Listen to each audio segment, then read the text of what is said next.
Alrighty, part 5 of Super Mario Advance 4. Let's start this off a little better than we did that last part. Shall we? No, we shan't. Yeah, I'm just trying to get past this sand trap level. I do think it's pretty neat they gave it its own icon on the map to signify it was different in some way. I can't really discern what the way is. And this is extremely annoying when you're caught in it. It seems like twice as long as it does just watching it now. That's pretty fun if you get thrown up. I think one time I was like Tanuki or something, and I jumped up it, and it just sort of like took me 5 or 6 seconds to get back down. Don't die to that time.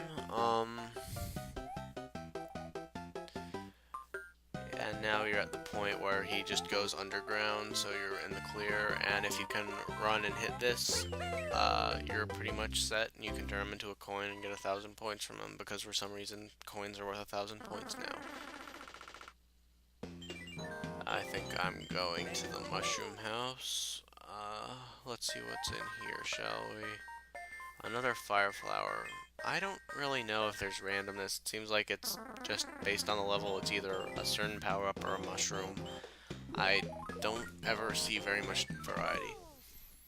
I decide to take that fire flower and kill this guy with it. There we go. Do a little dance there while trying to figure out which side it's going to spawn. And one of the more useful overworld items that lets you break the blocks like the one in the background, except they have to be in the way of a path. I think there was one on that screen.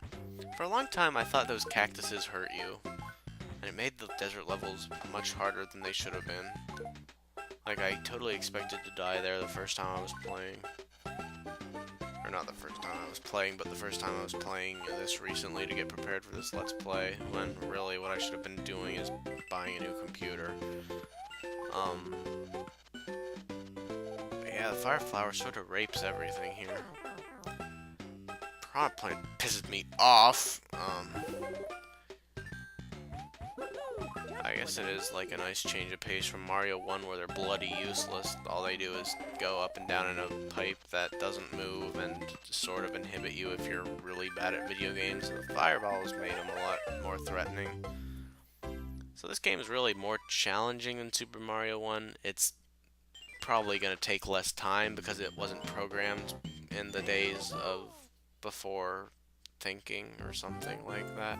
It wasn't trying to be the first serious video game, so they were able to refine it a lot more, so it's actually fun. I lose my feather and get all upset and start crying, but then I remember there's another one right there. This level is confusing, but it's pretty cool, I think. It's a little bit of a maze, but really it's almost impossible to get lost, especially if you've been in here before.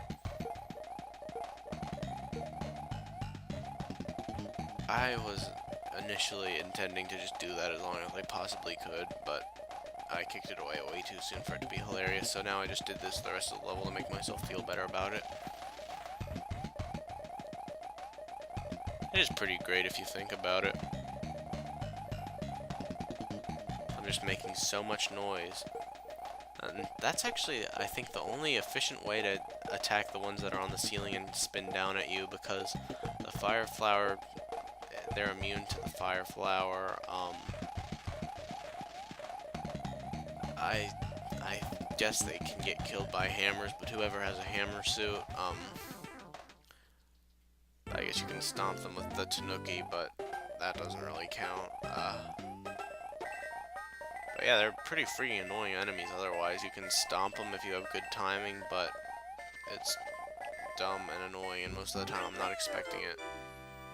And there I get another star. It would have been 5 up if I hadn't screwed up on the last level. But regardless, we're already done with World 2. You're not seeing World 2 5. The king was turned into a hoopster, I still don't know if that was in the original or if they did it specially for Super Mario Advance 4. Don't really care. But anyway, now we're going up on the airship. This is considerably harder than the first one, but still one of the easier ones, as you would expect, it being the second out of 8 or 9 in the game. I think 8. Some of the middle ones are actually some of the easiest, I think, because they have mushrooms at the end, or power-ups at the end in case you lost any, so it's almost impossible to die on the boss, because if you hit it once, they basically let you have the whole thing. I kind of contemplated getting a fire flower, but then I realized I could only make two annoying noises. And soon after I regret it because this scrolling weirdness is retarded dick. I mean, it makes sense physically, but it's still a retarded dick. And then I just felt like messing around here, and I completely screw myself over.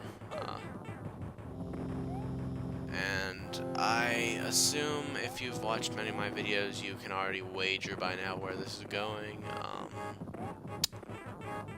I was trying to see if the end had any power-ups in it. I do, actually, surprisingly well, considering I am Tiny Mario and scared out of my mind. Just get unlucky on this last thing, he doesn't immediately revert to spinning, and I get a nearly undodgeable thing, particularly with the half second of lag my computer still insists on giving me. I don't give up, however. Just head over there, and I have to do it to the beat of the music because I am a flatulent homosexual, or something to that effect. Every game is a rhythm game, as I always say. Actually, real life is also a rhythm game. You should just, like, tap out beats on whatever you possibly can. I'd probably enjoy drumming. Of course, I don't know, because then people would, like, expect me to make annoying noises. I would say I offended some drummers, but I don't think anyone who has any real talents goes on YouTube. Except, like, the famous people who have their shirts at Hot Topic and stuff. Although what made that occur to me was Tay-Zonde announcing that today. I don't know, I think most of the people famous enough on YouTube aren't actually the talented ones. Talented ones always, like, get ignored and then leave because they have other things to do.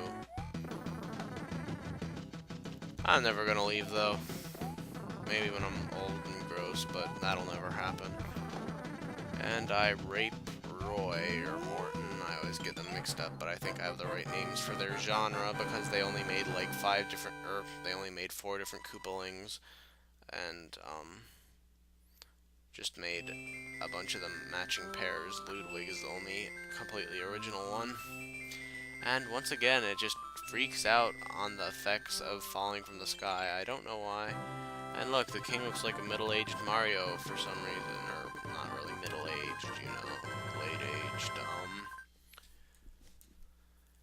And another glitchy cutscene that the capture device just refuses to record. Not a problem on my computer this time, but, I mean, overall it's still better. Anyway, in the next part we will explore World Twain, or Thrain.